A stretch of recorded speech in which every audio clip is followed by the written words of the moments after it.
ngày bọn ôn từng ngọc nè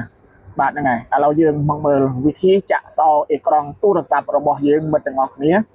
chạ sau ê con tu được sạp môn phê để dương bật kường hay là mấy ban chỉ nhom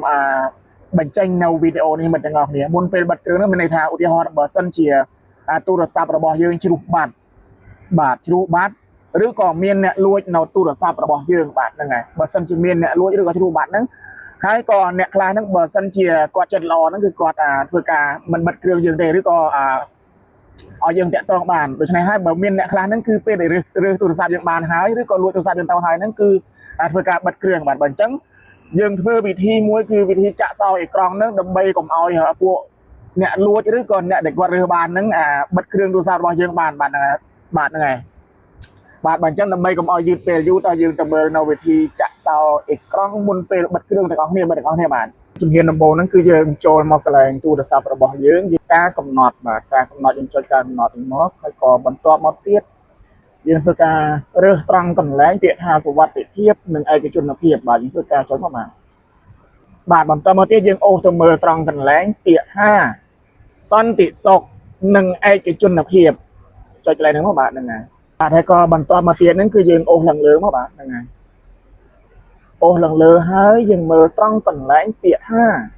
តម្រូវឲ្យមានពាក្យសម្ងាត់ដើម្បីបិទបាទយើងធ្វើការចុចមកបាទហ្នឹងហើយអញ្ចឹងបន្តមកគឺចេញបែបនេះបងប្អូនមើលត្រង់កន្លែងនេះបើយើងធ្វើការចុចប៊ីតុងបើកមកបាទហ្នឹងហើយបាទបើសិនជាបើកហើយពឹបហ្នឹងហើយយើងត្រូវធ្វើការដាក់លេខកូដហ្នឹងមើលទាំងអស់គ្នាយើងធ្វើការដាក់លេខកូដឥឡូវខ្ញុំធ្វើការដាក់លេខកូដប្រចាំរបស់ខ្ញុំបាទមើលទាំងអស់គ្នាបាទ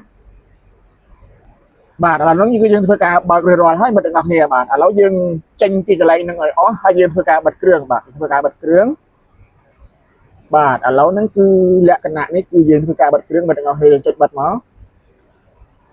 បាទបន្តមកទៀតគឺយើងអូសចុះមកបាទនេះគឺបានន័យថា